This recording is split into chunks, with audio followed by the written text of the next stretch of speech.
Seperti diketahui, berdasarkan survei dari sejumlah lembaga, belum ada lembaga survei yang merilis elektabilitas pasangan capres dan cawapres meraih suara lebih dari 50% plus 1 sebagai syarat minimal memenangi Pilpres. Sejumlah hasil survei kini terus menunjukkan tren persaingan ketat paslon nomor urut 1 Anies Baswedan dan Muhaimin Iskandar dengan paslon nomor urut 3 Ganjar Pranowo dan Mahfud MD. Keduanya bersaing ketat di urutan kedua dan ketiga. Sementara paslon nomor urut 2 Prabowo Subianto dan Gibran Rakabuming Raka masih menduduki posisi teratas di sejumlah lembaga survei. Lantas, sejauh mana kerjasama koalisi Anies Imin dan Ganjar Mahfud akan terjalin? Seberapa solid basis masa kubu 01 dan 03 menghadapi putaran kedua? Mengingat basis masa kedua kubu memiliki ideologi berbeda.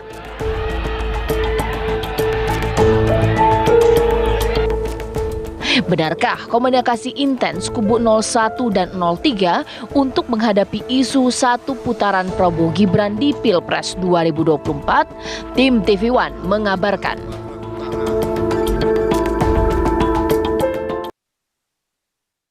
Ya, kurang lebih hampir sebulan lagi ya pemirsa ya, kita akan menggunakan hak suara kita untuk memilih presiden dan juga wakil presiden. Tampaknya masing-masing capres dan juga cawapres pun memikirkan strategi paling jitu untuk memenangi Pilpres 2024. Yang sekarang begitu kencang berhembus adalah supaya Pilpres tidak berjalan satu putaran, dua pasangan capres dan cawapres, siap lagi kalau bukan 01 dan 03 akan bergabung pemirsa untuk mengalahkan 02. Ini analisis saja ataukah mungkin memang benar terjadi di Pilpres 2024? Itu yang akan saya bahas di malam hari ini. Di Studio TV One sudah ada di sini pengamat politik kita, Mas Nyarwi. Selamat malam, assalamualaikum. Selamat malam, waalaikumsalam. Mewakili 03 di sini, Bang Emrus. Selamat malam, Bang. Selamat malam. Dan pastinya mewakili 02 di sini, Mas Habibur Rahman. Selamat malam, assalamualaikum. Juga mewakili Jakarta Timur. Oh iya. Di sini dong dapilnya ya. Baik, dan saya akan mau mencoba ini menyapa mewakili 01 di sini, Pak Jazilul Fawaid. Selamat malam, assalamualaikum, Pak Jazilul.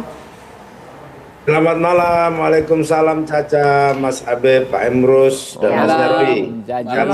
Sehat Pak Jazil. Sebelum saya ke Mas Habib Rahman, mungkin saya ke Pak Jazilul dulu ini. Benarkah itu Pak Jazilul bahwa mau bergabung ke 03 demi mencegah Pilpres berjalan satu putaran? Kan beda sekali nih dari masa, falsafah koalisi dan juga ideologi. Kok bisa berhembus kencang seperti itu? Ya, biasa dinamika, isu, wacana itu berembus, itu hal yang lumrah. Dan memang dari awal pasangan 01 tidak pernah menutup komunikasi dengan siapapun. Karena bagi 01 Pilpres ini adalah bagian dari pendidikan politik. Nah, karena ada kemudian yang menggerakkan gerakan satu putaran, itu kami anggap sebagai gerakan yang kurang rasional, propaganda, dan menjadi tanda kepanikan. Karena apa? Karena dari survei yang ada tidak ada satupun lembaga-lembaga survei dari pasangan-pasangan itu mencapai lebih dari 50%.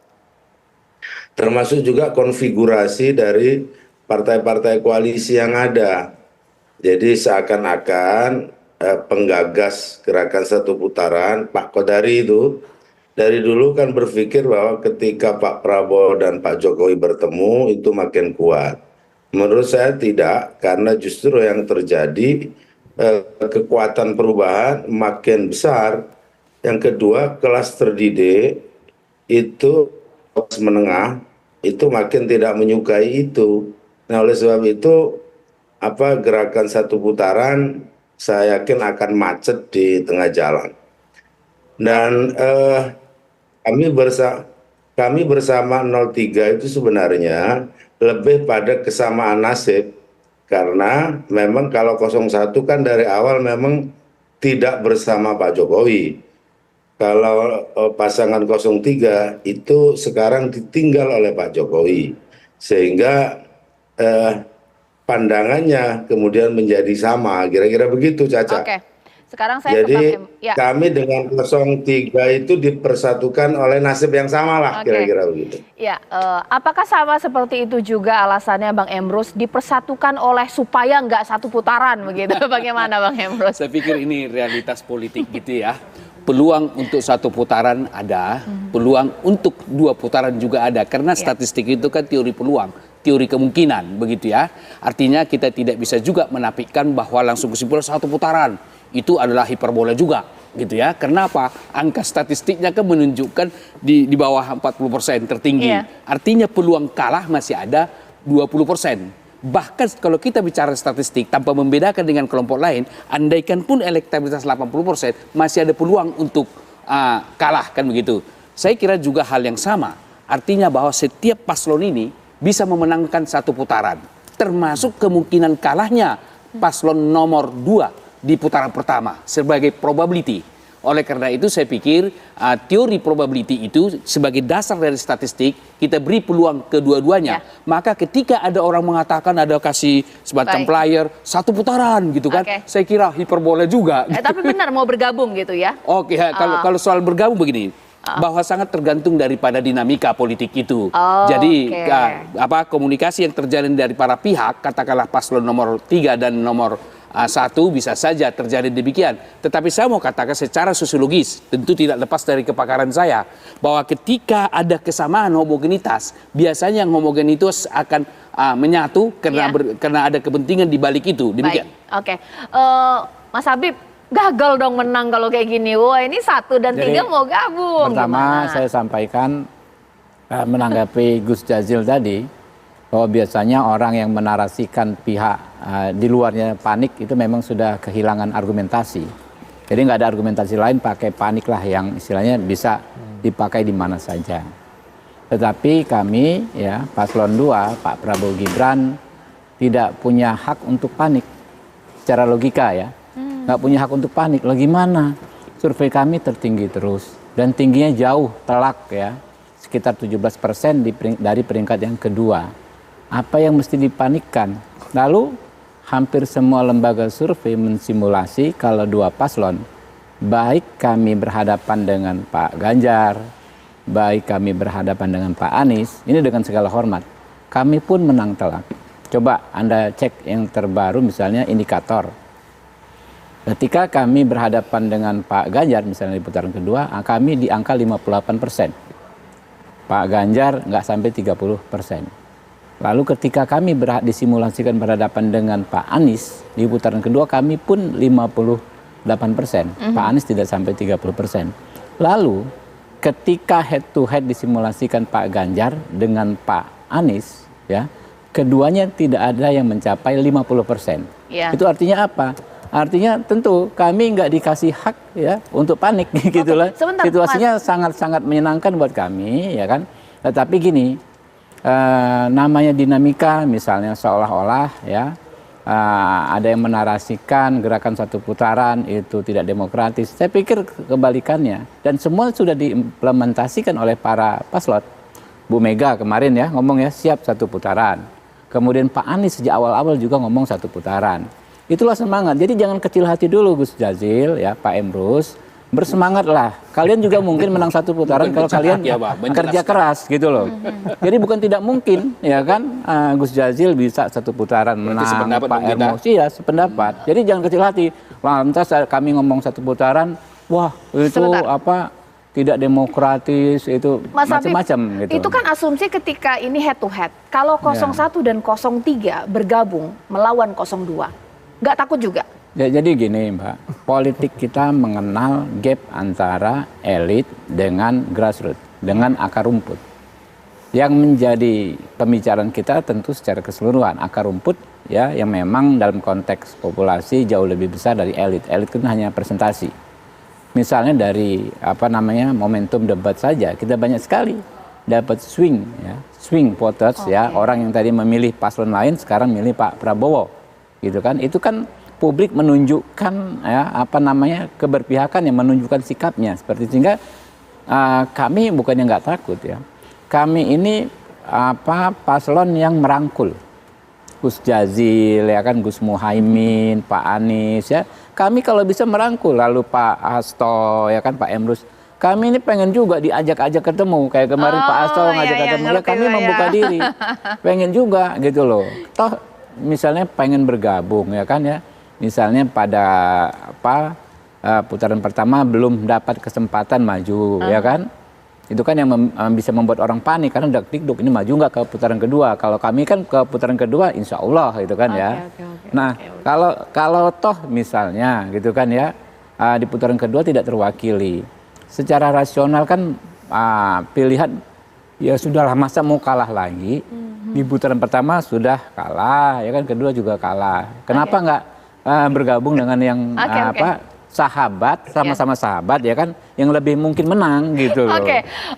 Pak Jazilul, kalau Pak Jazilul mencermati kata per kata, ini justru 02 ngajak 01 gabung ini, gimana? Kawan kita, friend. Pak Jazilul, bagaimana itu? Kan kita friend. Sikat nggak ini?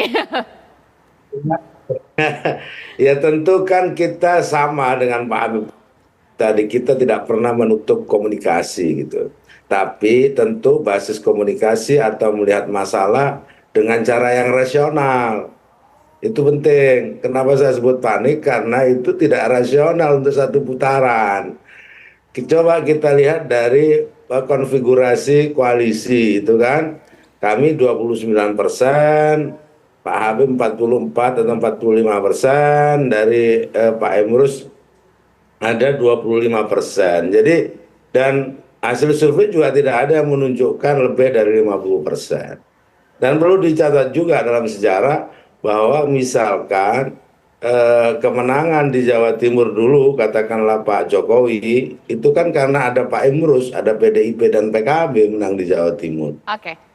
Nah, oleh sebab itu selama komunikasi itu berdasarkan cara-cara yang rasional, tidak untuk melakukan kecurangan, untuk Indonesia yang adil, saya pikir 01 seperti Pak Habib tadi pastilah membuka komunikasi. Saya pikir kita butuh kewarasan aja di dalam berpolitik ini. Baik, nanti saat lagi saya akan tanya kepada Mas Nyarwi. Ini pertanyaan paling sederhana. Kalau 01 dan 03 bergabung, membahayakan 02 tidak sih? Di atas survei 02 memang paling unggul, tapi kalau begitu kronologisnya, sesaat lagi di Apa Kabar Indonesia Malam. Sahabat Bapak Ganjar juga. Selama ini kalau depan? Jadi kita kemarin kami sampaikan selamat lagi ulang tahun dan juga sampaikan selamat ulang tahun. Tapi yang penting begini, bagi saya PDIP adalah salah satu partai yang konsisten dalam menjaga demokrasi. Dan Ibu Mega itu menjaga demokrasi yang konsisten, yang berani. Beliau tidak ingin ada pelanggaran-pelanggaran atas konstitusi, walaupun itu mungkin menguntungkan bagi partainya. Jadi ketika dulu ada gagasan periode, kan kalau 3 periode itu artinya PDIP bertambah. Tapi beliau mengatakan tidak, kita taat pada konstitusi. Karenanya ketika kemarin ulang tahun, saya sampaikan ucapan selamat dan teruslah menjadi penjaga tonggak demokrasi kita. Jadi saya sampaikan rasa hormat pada sikap konsisten untuk menjaga demokrasi berada dalam realnya yang benar, dan sikap Ibu Mega untuk konsisten menjaga 2 periode itu adalah satu sikap yang akan diingat dalam sejarah demokrasi Indonesia. Pak, saya mau nanya. Mas Nyarwi, kalau analisis dari Mas Nyarwi, tapi mungkin nggak sih 01 dan juga 03 ini bergabung? Apalagi tadi sempat ada omongan Anies, ya bergabung dengan PDIP, ada puji-pujian juga ditujukan untuk Ibu Mega, seperti apa? Ya, kalau dalam arti pergeseran opini elit ya, itu sudah terjadi, Cak. Ketika misalnya Capres 01 memuji statement Bu Mega, tadi kita dengarkan ya. Terus sebelumnya juga ada statement Pak Hasto katanya membuka komunikasi juga tim hukumnya ya, antara 01, 03 gitu ya. Terus juga ketika Mas Ganjar mengetweet gitu ya, ditanggapi Caimin soal lovebird itu gitu. Tapi kan ini fenomena elit ya, artinya elit yang kemudian beropini ya, kira-kira ada kemungkinan nih ya untuk bisa kemudian sama-sama gitu ya bersaing kalau nanti di putaran 2 gitu, kira-kira gitu. Tetapi yang perlu kita ingat, namanya pemilu itu prosedural ya, yang kita hadapi tahap pertama ini kan jelas pemilu putaran pertama. Nah, apakah nanti satu putaran, kan Bu Mega juga ada kemungkinan satu putaran statementnya gitu ya, yang lain juga sudah mengatakan gerakan satu putaran gitu ya. Nah, juga saya kira peluang-peluang itu kalau dari lihat itu data survei yang perlu kita cek, kita percaya di data yang mana kan gitu. Ada yang mengatakan Pak Prabowo paling tinggi sampai 48 bahkan. Tapi tadi Gus Jazil mengatakan nggak sampai kok 50% lebih kan gitu. Jadi soal dinamika ini kan masih terbuka. Jadi kalau mengatakan kemungkinan satu putaran, mereka saya kira semua capres-cawapres ini untuk pasangan 1 sampai 3 hari-hari ini itu berharap bisa masuk di putaran kedua gitu loh. Kalau khusus untuk 02 Bung Habib, saya kira harapannya satu putaran karena angkanya dianggap sudah mendekati kira-kira gitu. Nah, ini saya kira ini kan fenomena yang terjadi pada level elit yang belum tentu, saya setuju dengan pendapat Bung Habib tadi juga ya, itu sejalan dengan apa yang terjadi di elit gitu, di masyarakat atau di pemilih. Itu mungkin saja, Cak, saya katakan, karena kondisi elektoral kan bergerak ya, itu mungkin saja terjadi kalau gitu ya, ini kan fenomena elit, itu nyambung dengan apa yang terjadi di pemilih, paling nggak di relawan. Nah, sampai hari ini gitu ya, saya itu belum pernah mendengar ada relawan misalnya Pilpres 2 putaran. Kalau 1 putaran kan sudah ada yang berteriak, yang 2 ini belum ada, kan gitu. Entah mau siapapun ya, itu belum ada, itu 1. Itu relawan 2 putaran. Baik. Terus yang kedua, belum ada relawan atau komunitas pemilih yang kemudian menggerakkan basis dukungan 2 capres 1 sama 3 ini. Misalnya entah relawan Gama Imin gitu, Ganjar Mahfud Cak Imin gitu, atau sebaliknya Imin Gama misalnya. Kalau dianggap mau face to face dengan 02 kan gitu. Tapi overall ya Cak ya, kenapa ini muncul? Saya kira kalau kita lihat eskalasinya itu ada ya. Jadi ketika debat yang ketiga itu kan kelihatan sekali gitu loh. Dikeroyok maksudnya. Nah, kira-kira gitu. Pak Prabowo di tengah ini yang kanan kiri kok tiktokannya kira-kira kok mepetnya ke Pak Prabowo, mengkritiknya ke Pak Prabowo arahnya. Nah, ini kan kemudian orang berpikir loh, ini jangan-jangan makin dekat ini 1 sama 3 untuk kira-kira kemudian sama-sama kira-kira nanti berkompetisi secara sengit dengan Pak Prabowo. Tapi ini kan fenomena elit ya. Nanti kita lihat dinamikanya di pemilih lagi, Cak. Ya, Bang Emrus begitu. Apa kamu pakai format atau juga strategi ngeroyok Pak Prabowo ini makanya 01 dan 3 mau bergabung begitu? Nah, saya pikir tidak kita mengeroyok gitu ya. Karena dalam perdebatan itu sebenarnya hal yang biasa. Artinya memberikan argumentasi dan fakta. Sepanjang fakta dan data yang disampaikan itu bukan mengeroyok. Itu adalah adu argumentasi dan debat. Nah, tapi ada saja orang mempersepsikan bahwa itu sebagai mengeroyok, sebagai political victim, supaya ada orang simpati terhadap salah satu kandidat. Namun sedikit saya tanggapi dulu mengenai 1 putaran dan 2 putaran. Nah, memang secara statistik kita lihat angka sebagaimana saya jelaskan di awal, lebih cenderung kepada 2 putaran. Tidak satu pun yang memastikan. Oleh karena itu 3 kandidat ini bisa saja kalah salah satu di putaran pertama. Namun dari pendekatan yang kami lakukan pengkajian secara mendalam, fokus group discussion, pendekatan kualitatif, dan kemudian kami mencoba mendalami orang yang mempunyai hak suara, termasuk yang swing voter maupun undecided voters. Bahkan ada kelompok masyarakat dia sudah punya keputusan, tapi bukan swing voter, bukan undecided voters, sudah punya keputusan. Cuma dikatakan begini, kami nggak enak memberitahu bahwa kami memilih calon ini. Artinya apa? Dari pendekatan kualitatif, pendalaman yang kami lakukan dan merangkul masyarakat turun ke bawah, kami juga punya peluang untuk menang 1 putaran tersebut berbasis kepada pendekatan kualitatif. Demikian. Oke, kalau misalnya memang pede nih 03 menang 1 putaran, ngapain ngajak 01 untuk berkoalisi? Baik, saya kira bukan berkoalisi di situ. Dia dalam membuka ruang untuk berkomunikasi. Karena apa? Kalau bicara soal koalisi, itu sudah terjadi apa yang disebut dengan pertukaran kepentingan. Tetapi merupakan suatu awal komunikasi yang baru dibuka. Ya, Mas Habib. Tadi kita sudah mendengar Pak Anies sudah mulai puji-puji nih ya, Bu Mega itu ya. Kalau misalnya seperti itu formatnya ibaratnya format debat dilakukan di format Pilpres 2024, 01, 03 bergabung kayak ngeroyok nih. Supaya yang penting jangan 02 menang gitu, gimana Bang? Ya, pertama gini, kita soal objektivitas satu putaran atau dua putaran kita baca dengan kacamata objektif.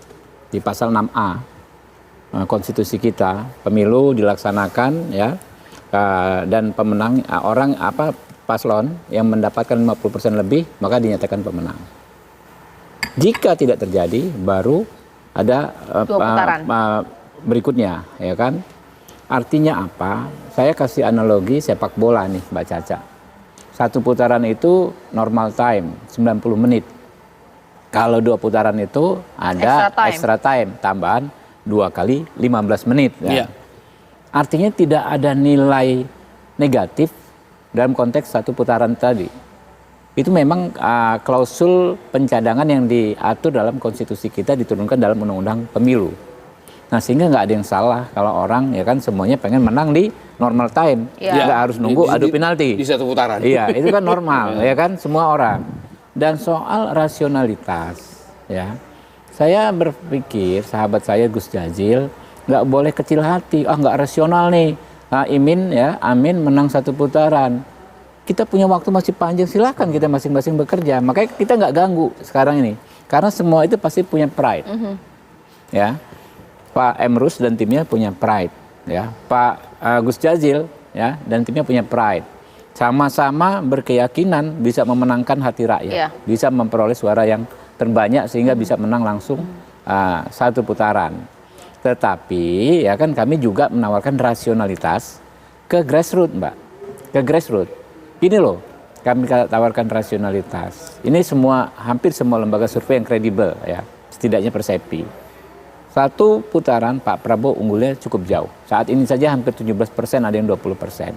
Kalau di putaran kedua unggulnya jauh sekali juga, 58 dengan 30. Hampir 20% lebih, ya kan? Ada sebagian orang di masyarakat yang hatinya ini memang ada mendua. Sekarang mendukung Amin, tapi kalau Amin nggak lolos di putaran kedua, dia akan pilih Pak Prabowo loh. Ada orang yang hatinya sekarang mendukung Ganjar, tapi kalau di putaran kedua akan milih Pak Prabowo. Kami tawarkan rasionalitas ke kawan-kawan tersebut. Dalam konteks tadi normal time dengan extra time tadi. Kalau bisa dengan normal time, kenapa harus extra time? Kenapa nggak milih Pak Prabowo-nya? Ya dari sekarang saja, gitu loh. Nggak perlu nunggu nanti.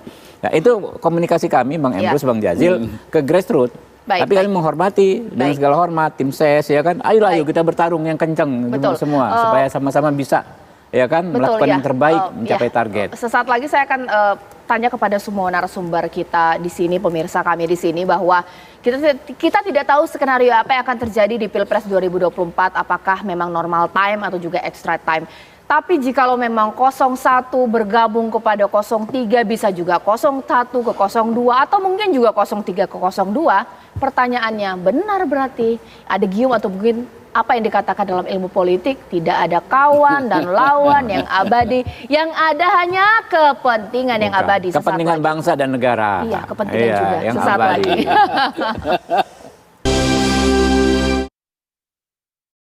Kembali di Apa Kabar Indonesia Malam, Sekjen PDIP Hasto Kristianto sempat mengatakan bahwa jalinan komunikasi antara 01 dan 03 tercipta karena ada sempat ibaratnya dugaan atau mungkin merasa bahwa ada semacam intimidasi dan lain-lain. Mungkin saya tanya kepada Pak Jazilul, 01 merasakan hal yang sama nggak sih? Iya, memang terjadi kecurangan, intimidasi yang terselubung dan menurut saya nyata dirasakan utamanya di berbagai tempat di Jawa Timur.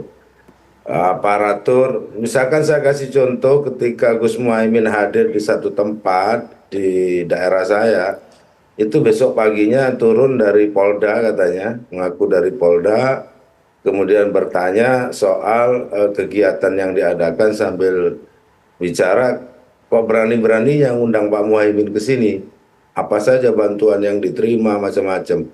Nah ini menurut saya sudah menjadi rahasia umum, termasuk juga kepala desa yang diintimidasi. Nah bagi kami tidak ada masalah, justru itu adalah tantangan yang harus kami hadapi dari kubu perubahan. Oleh sebab itu apa yang dirasakan Pak Hasto karena memang bukan di pihak yang punya kuasa ya hari ini ya, pasti akan seperti itu. Termasuk juga guyuran bansos-bansos berlabel, termasuk juga banyak hal kegiatan-kegiatan kami yang terpaksa harus berpindah tempat dan lain-lain. Oke. Nah, ini dirasakan, oleh sebab itu bagi pasangan 01 itu wajar saja bagian dari dinamika pemilu, tapi jangan sampai mendelegitimasi hasil nantinya. Iya. Karena memang ada pasangan yang semula memang dari awal sudah cacat secara etik gitu.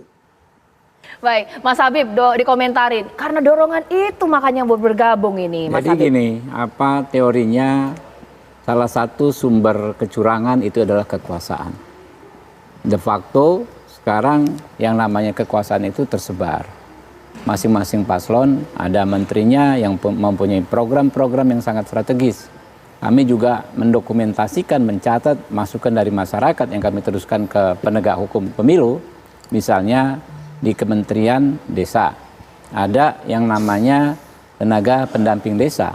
Konon dugaan ada penggunaan tenaga pendamping desa ini yang memakai anggaran negara menjadi jubir desnya pendukung Amin. Lalu di Kementerian desa ada namanya Kemenaker, Bina Penempatan Tenaga Kerja. Ya. Konon ada sosialisasi Dirjen Bina Penta ini berubah menjadi seketika sosialisasi jaringan perempuan pendukung Amin. Begitu juga paslon 3 ya, adanya dugaan pelanggaran yang diduga menguntungkan paslon 3. Misal soal fakta integritas yang disampaikan oleh Ketua Bawaslu, faktanya sudah terbukti, peristiwa terbukti. Lalu banyaknya PJ Bupati dan Bupati aktif yang sudah ada keputusan Bawaslunya ya menggunakan pengaruhnya untuk keuntungan ya salah satu paslon ya. Artinya apa? Memang potensi pelanggaran kemarin kami sudah sampaikan outlook-nya ya, itu tersebar.